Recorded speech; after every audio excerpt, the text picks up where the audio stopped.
오늘은 무슨 말을 하며 살까, 이런 제목으로 하나님 말씀 증거하려고 합니다. 오늘 봉독하신 이 말씀으로 저는 한 주간 지내면서 무슨 말을 해야 할까, 이런 기도와 고민으로 한 주간을 보냈습니다. 우리가 하는 이 말 있잖아요. 언어라고 하는 것은 소통 수단을 넘어서 사람의 인격을 드러내는 그릇이라고 합니다. 그래서 라틴어 속담에는 이런 말이 있습니다. 마음에서 넘쳐나는 것을 입이 말한다. 단순한 소리가 아닌 것이죠. 마음에 넘쳐 흘러 그것이 입으로 나온다 하는 소리 아니겠습니까? 그러니 우리가 말할 때 참 조심해야 되지 않겠어요?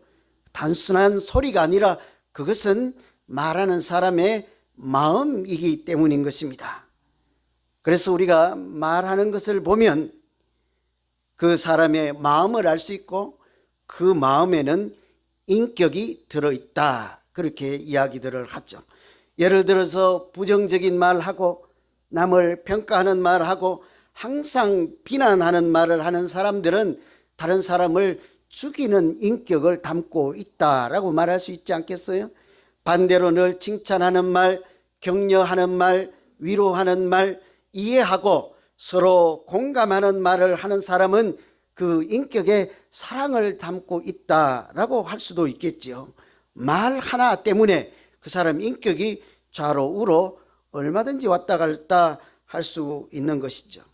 특별히 이런 추석이 되면 모든 가족들이 한자리에 모이게 되잖아요. 얼마나 반갑습니까?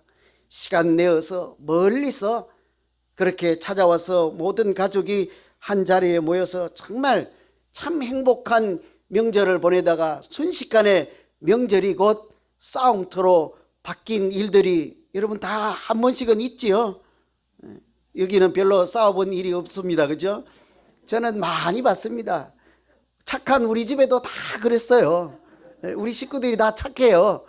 그런데도 아주 분위기가 좋다가 조금부터 시작하더니 어느새 싸움터로 바뀌어갖고 서로 죽네 사네, 왜 작년에 빌려준 돈은 안 갚았느네, 그것은 빌려준 것이 아니고 내가 꼭 받으려고 빌려준 거네, 꼭 갚아라. 아니다, 그때 그냥 줬다. 별소리 다 해가면서 전쟁터로 바뀌는 것은 뭡니까? 말 때문에 그런 거예요. 말 때문에. 뿐만 아니라 어떤 가족들은 참 고생했다, 잘 왔다, 좀 쉬었다 가거라 하고 위로받고 힘을 내는 가정들 있지 않습니까? 그것도 다 따뜻한 말 한마디 때문이죠. 가정에서 뿐만 아니고요, 우리가 믿음 생활할 때도 말이란 얼마나 중요한지 몰라요. 여러분, 사람들이 우리를 보고 뭐라고 합니까? 그냥 아저씨, 아줌마 그렇게 안 불러요. 우리끼리 지나가다가 부엌에서 아저씨라고 부르는 분들 혹시 계세요? 저보고는 아저씨라고 하진 않던데. 아주머니라고 부르긴 합니까? 교회에서는 야 친구야 그렇게도 안 불러요. 뭐라고 불러요, 여러분? 성도님 그러잖아요. 그 뜻을 해석하면 얼마나 좋은 이름인지 몰라요. 이복의 거룩한 사람아, 이런 얘기잖아요. 사람들이 우리를 보고 그리스도인이라고 부른다고요. 예수님 닮은 사람이라고 부르잖아요. 우리 오늘 장로님 기도하셨잖아요. 예수 닮은 사람 되게 하소서. 하나님의 형상으로 지음받았으니 예수 닮은 사람으로 살게 해 주십시오. 그렇게 기도하면서 사람들이 우리를 보고 예수 닮은 사람, 그리스도인이라고 불러요. 하나님은 우리를 뭐라고 부릅니까? 너희는 땅에 속하지 않고 하늘에 속한 거룩한 사람이다 해서 하나님의 자녀라고 하잖아요. 예수님은 우리를 사도행전에서 땅끝까지 복음을 전하는 증인이 되리라 했잖아요. 그러니 이런 이름을 가지고 있는 우리가 믿음 생활할 때 무슨 말을 하면서 살아야 할까, 이런 고민해 보아야 되지 않겠습니까? 제가 오늘 이런 말씀을 드리는 것은 오늘 우리가 읽은 이 본문 말씀이요, 사도 바울이 선교지에 가서 했던 첫 번째 말이라고요. 첫 번째 말씀이요, 첫 번째 설교 맨 마지막 부분을 우리가 오늘 봉독하였습니다. 사도 바울이 구브로라고 하는 섬에 가서 복음을 전하다가 또 먼 길 배를 타고 바다를 건너가서 가봤더니 또 앞에는 산맥이 가로막고 있어요. 그곳에는 산적들이 있어서 걸어서 넘어가기 힘든, 죽을지도 모르는 그런 험준한 산맥이 있어서 우리가 잘 아는 마가복음을 쓴 마가는 거기서 선교여행 가다가 집으로 돌아가 버렸다고요. 정확한 원인은 모르지만 여러 신학자들이 추측할 때 이런저런 이야기를 해요. 그 산적이 무서워서 갔을 것이다. 모를 일이잖아요. 그렇게 험준한 산을 넘고 바다를 건너서 겨우 도착한 곳이 비시디아 안디옥이라는 곳이에요. 그곳에 도착해서 회당에 나갔더니 회당장이 이런 집회를 진행하다가 여러분 중에 앞에 나와서 하나님의 은혜를 우리 모두에게 나누실 분, 말씀해 주실 분이 있습니까? 라고 이야기를 한 거예요. 얼마나 좋은 기회입니까? 사도 바울이 이때를 위해서 산 넘고 물 건너서 그 선교지까지 온 것 아니겠어요? 그러니까 그 기회를 절대로 놓칠 수 없는 것이죠. 절호의 기회를 맞이한 사도 바울이 처음으로 사람들 앞에 서서 회당에서 무슨 말을 해야 할까요? 산이 참 아름다웠습니다. 배멀미를 여러 번 했습니다. 죽을 고비를, 이런 얘기를 할까요?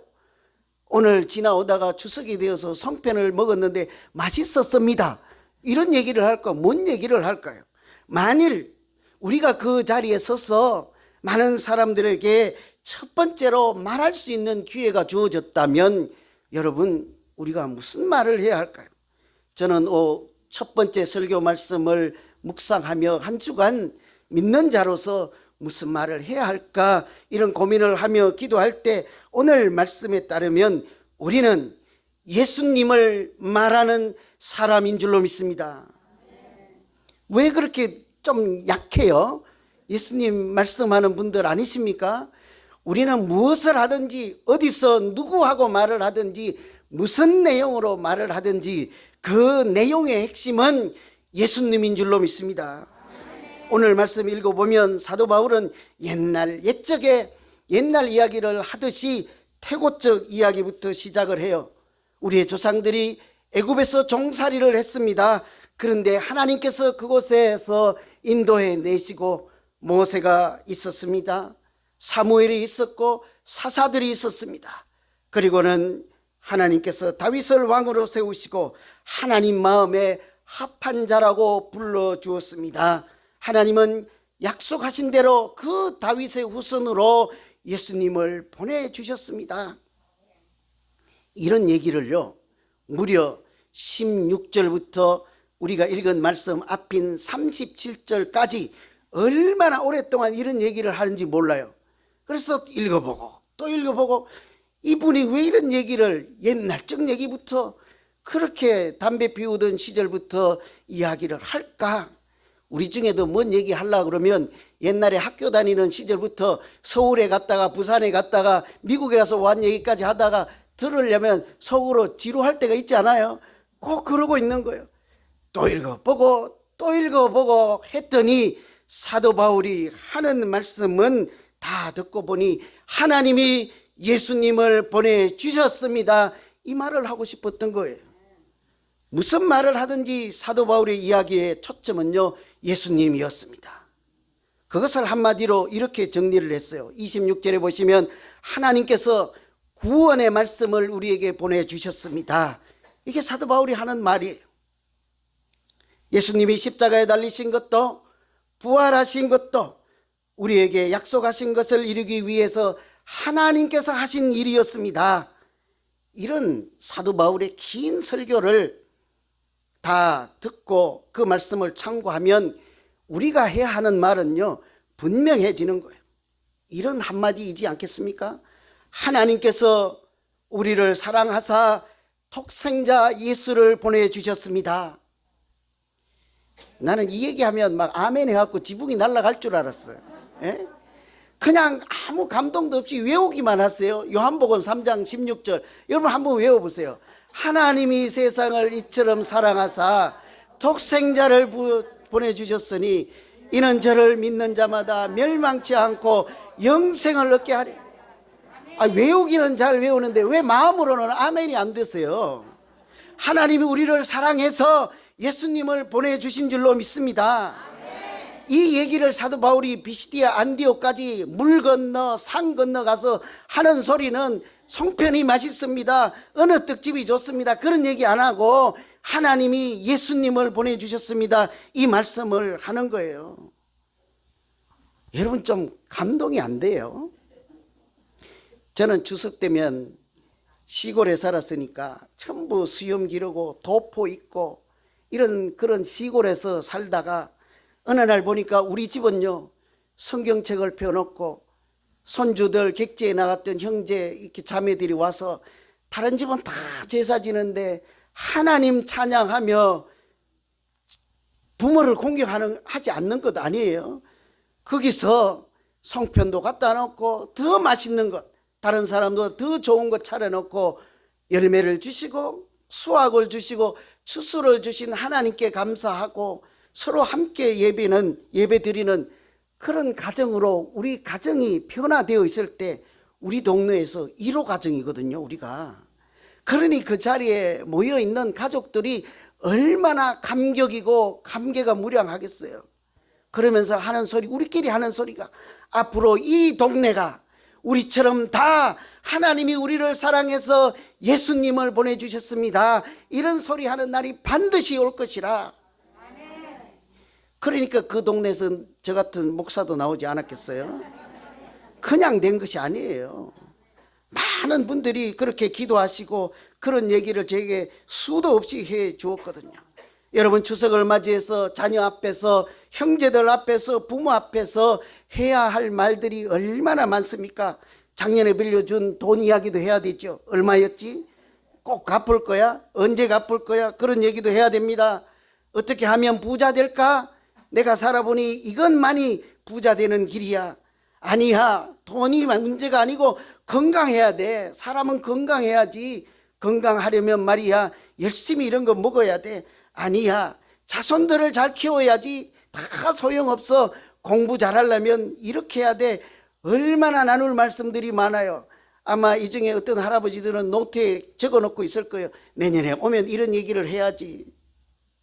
그토록 우리가 할 말이 많습니다. 그러나 이런 이야기들은요, 누구나 할 수 있는 이야기 아니에요?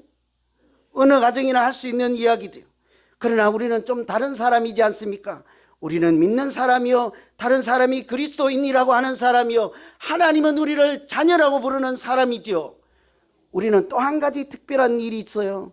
우리는 다른 교회 안 다니고 예수 사랑 비전 교회 다니는 특별한 사람들이잖아요. 안 특별해요? 다른 교회하고 다른 얘기 할 수 있어야죠. 다른 사람들하고는 다른 믿음의 소리를 할 수 있어야 되지 않겠습니까? 그 한마디는 어려운 이야기도 아니고 하나님이 여기 있는 우리 모두를 사랑해서 우리 집에, 우리 가문에 예수 그리스도를 보내주셨습니다, 이 한마디인 줄로 믿습니다. 저는요, 오늘 예배 후에 이 예배가 끝나면 인사만 드리고 얼른 한 2시간, 3시간 정도 차를 타고 멀리 가려고 해요. 아무도 찾지 않는 한 묘지에 갔다 오려고 해요. 선교사님 무덤인데요, 조선 땅 그 당시에 흑감의 땅일 때 이분은 26살에 요즘으로 생각하면 뭐라고 오지, 아프리카 같은데 아주 미개한 나라에 그런 희망도 없던 흑암의 땅에 26살에 와서, 그때가 1890년도예요 1월달. 1900년도도 아니고 1890년도. 우리가 일제강점기도 1910년이니까 그보다 20년 앞에 대한민국에 와서 무려 45년 동안 흑암의 땅을 예수 빛으로 하나님 말씀으로 다시 일으켜 세우는데 얼마나 공헌을 했는지 한국 교회의 아버지라고 부르는 사람이에요. 그런데 그 무덤을 누가 찾습니까? 지금 누가 찾아야 하지요? 미국에서 있던 사람들이 지금 그분을 기억하겠어요?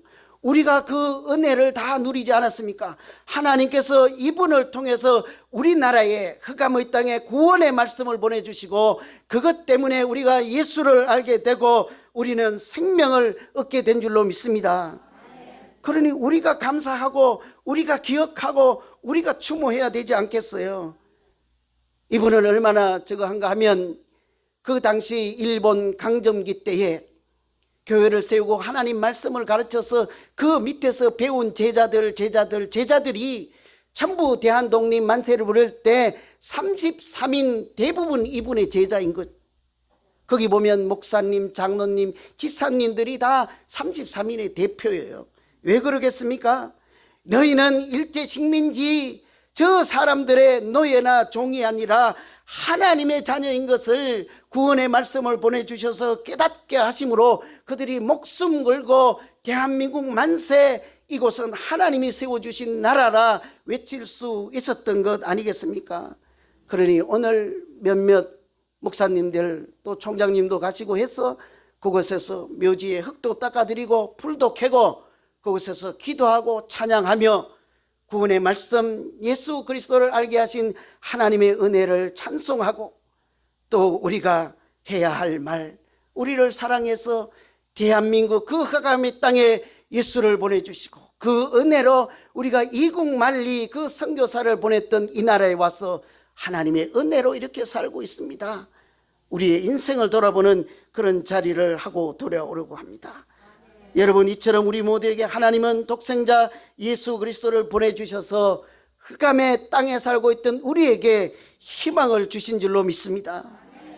우리가 해야 할 말은 그렇다면 자명한 거예요. 하나님이 나를 사랑하고 우리 교회와 우리 가정을 사랑해서 예수님 알게 하시고 구원의 말씀을 보내주셨습니다.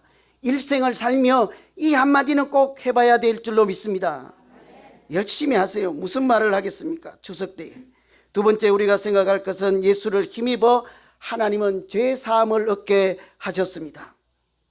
예수님께서 이 사도 바울이 비시디아 안디옥에 가서 설교를 하는데 첫 번째 이제 말이잖아요. 첫 번째 하는 이야기예요. 자기 이야기예요. 그런데 16절부터 36절까지 긴 내용 중에 하나님이 예수님을 보내주셨습니다.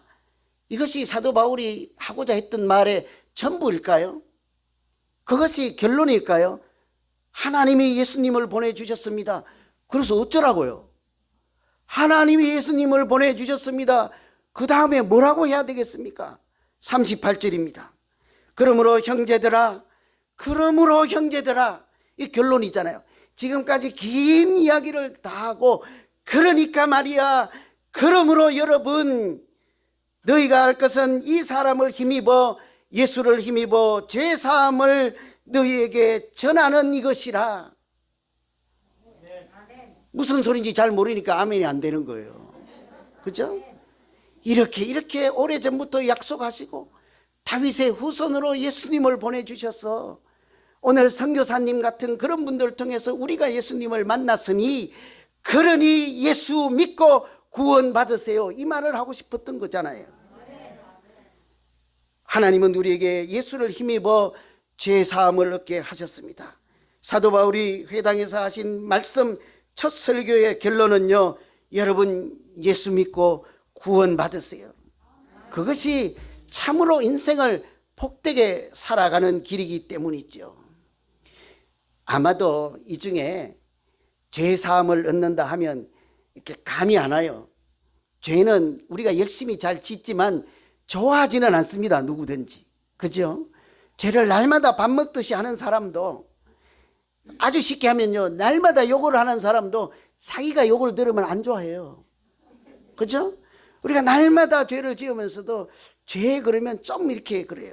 죄사함이라 하는 것은 죄가 없다 하는 이야기가 아니에요. 내가 과거에도 죄를 지었고 지금도 죄로부터 자유롭지도 않고 죄를 다 버리지 못하였음에도 불구하고 하나님께서 나의 그 죄값을 하나님의 아들 독생자 예수를 보내주셔서 십자가에서 나의 죄값을 대신 지불하게 하였습니다.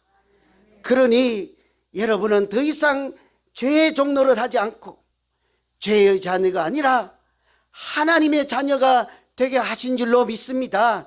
이게 사도 바울이 하고 싶은 얘기예요. 그래서 로마서 8장에도 이렇게 말씀하십니다. 그러므로 이제 그리스도 예수 안에 있는 자에게는 결코 정죄함이 없나니 이는 그리스도 예수 안에 있는 생명의 법, 성령의 법이 죄와 사망의 법에서 너희를 해방하였습니다. 그 말씀을 오늘 우리가 읽은 이 본문 말씀에서는요, 이렇게 표현을 해요.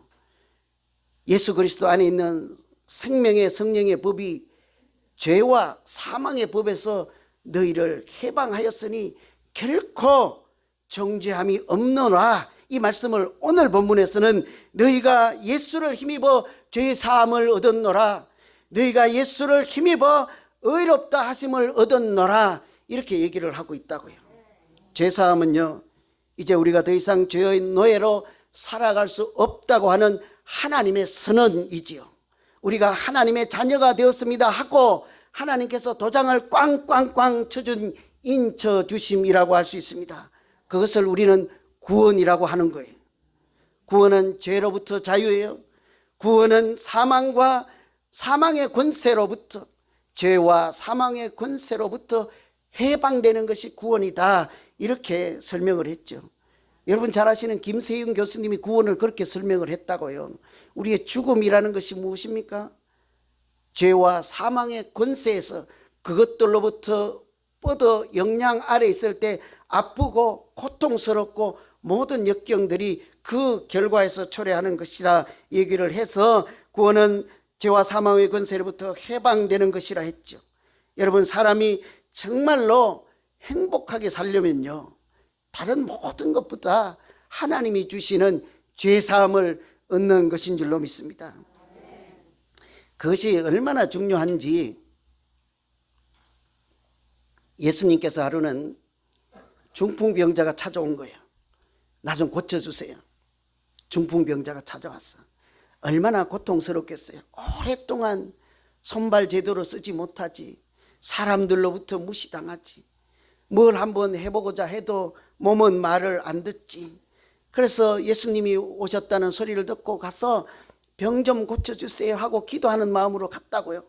그랬더니 예수님이 보시고는 병은 고쳐주지 않고 참 황당한 이야기를 하는 거예요. 너는 죄 사함을 받았느니라. 여러분도 아멘이 안 되잖아요. 아파 죽겠어서 찾아갔더니 고쳐주지는 않고 너는 죄 사함을 받았느니라. 아멘이 잘 안 돼요. 나도 잘 아멘이 안 돼. 잘 아파 죽겠는데. 그러니 예수님, 나 그런 소리 필요 없어요. 그딴 소리 하지 말고 엉뚱한 소리 좀 그만하시고 나 좀 봐요. 나 손 안 돼요. 나 지금 목도 아파요. 맨날 이게 오른쪽이 땡겨서 아파 죽겠어요. 이건 제 얘기예요. 네? 아파 죽겠어요. 나 좀 고쳐주세요. 그렇게 해서 간절한 마음으로 예수님 앞에 섰는데 몸은 고쳐주지 않고 너는 죄 사함을 받았느니라. 왜 그러겠어요? 우리 육신의 질병이나 고통보다 하나님이 보실 때 우리에게 먼저 필요한 것은 예수 이름으로 죄 사함을 받는 것이기 때문이지 않겠습니까? 이것이 우리가 먼저 들어야 하는 하나님의 소리요, 하늘의 소리, 반가운 소식, 복음의 소리이죠. 하나님이 볼 때는 몸이 아파서 불편한 것보다 영혼이 병이 들고 죄의 종노릇 하는 것은 육신의 불편함보다 더 큰 아픔이요, 질병 그 자체이었습니다. 그래서 예수님은 병자를 앞에 두고도 먼저 죄 사함을 받았노라, 그리고 나서 중풍병을 고쳐주셨던 것이지요. 뭐가 중요하고 뭐가 우선순위인 것을 알았기 때문이지 않겠어요? 제가 이 말씀 읽어드리면 이렇게 잘 안 와닿을 줄 알았어요. 그래서 고민하다가 여러분 피부에 와닿는 이야기가 뭐 없을까 하고 고민하는데 느닷없이 이런 글을 읽게 된 거예요. 초대 대통령인 조지 워싱턴 대통령이 아주 어렸을 때요, 꼬마였을 때 아버지께서 도끼 한 자루를 주면서 사나이는 어렸을 때부터 도끼질을 배워야 한다. 당시에는 그렇지 않겠어요? 도끼질 잘해야 된다고 도끼를 하나 주었어요. 그리고 이 아버지께서 출타를 하신 어느 날 이 어린 꼬마가 도끼를 들고 잘 드는지 안 드는지 한번 시험을 해보았다 하고 밖에 나가서 나무 하나를 탁 찍었는데요, 그거는 아버지께서 아주 아끼는 체리 나무였다고요. 이게 도끼가 들까 안 들까 한번 시험해 본다고 그냥 땅 내리쳤는데 나무가 싹둑 잘라져 버린 거예요. 난리가 났습니다. 자기도 그럴 줄 모르는 거죠. 도끼가 처음 써보는 사람은 위력이 얼마나 한지 모르니까 큰일 났네요. 그래서 주변을 돌아보니까 누구 보지는 않을까 하고 두리번 하는데 아무도 없어요. 근데 그때 마침 그 집에서 일하는 아주머니, 소위 말하는 식모 아주머니께서 본 거예요. 그리고는 이렇게 오더니 이렇게 얘기를 하는 거예요. 도련님, 우물가에 가서 물 떠다가 항아리 좀 채우세요. 이 매일 자기가 하던 일이에요. 근데 보니까 황당하잖아요. 내가 왜 해요? 아주머니 그거 하세요. 어제도 했잖아요. 도련님, 물 채우세요. 안 하면 내가 아버지께 다 일러 바칠 거예요. 하는 수 없이, 어린애니까 하는 수 없이 항아리에 물을 다 채웠습니다. 그랬더니 일이 다 끝나니까 도련님, 저 일도 좀 하세요. 저것도 하세요. 시키는 대로 다 하지 않을 수가 없습니다. 며칠 후에 아버지께서 출타해서 돌아오셔서 물었습니다. 내가 사랑하는 체리나무 어디 갔느냐 하니까 몰라요. 누가 그랬니? 몰라요. 그 이야기를 듣고는 아주머니는 더욱 신이 났습니다. 도련님, 내일 물 꼭 채워야 돼요. 알았어요. 근데 며칠 지나서 또 도련님, 오늘 또 물 채우는 거 알았죠? 그러니까 못해요. 안 해요. 아주머니가 하세요. 큰일 날 텐데요. 그래도 못해요. 왜 그렇게 됐죠? 너무나 당당하게 나 안 해요 그러는 거예요. 알고 보니까 하다 안 되니까 이 꼬마가 지난 밤에 아버지께 자초지종을 다 틀어놓고 아버지 내가 잘못했습니다 할 때 그 아버지께서 조금도 탓하지 않고 모두 용서해 주시고 죄사함을 그 어린 아들에게 다 품어주고 안아주신 거예요.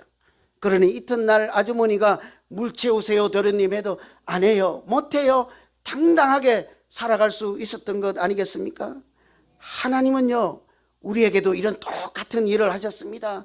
예수 십자가를 통해서 우리에게 죄 사함을 얻게 하시고 의롭다 하심을 얻게 하셨습니다. 우리는 더 이상 죄의 종노릇 하지 않고 사탄 마귀와 같은 권세, 마치 아주머니의 심술과 같은 그런 권세의 종노릇 하지 않고 하나님의 자녀가 된 권세로 살아가게 된 줄로 믿습니다.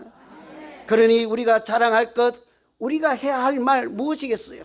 하나님이 나를 사랑하셔서 내 죄까지 다 십자가에서 사하여 주신 예수님을 보내주셨습니다. 이 말씀 한마디이지 않겠어요? 우리가 자랑할 것은 사도 바울처럼 십자가뿐인 줄로 믿습니다.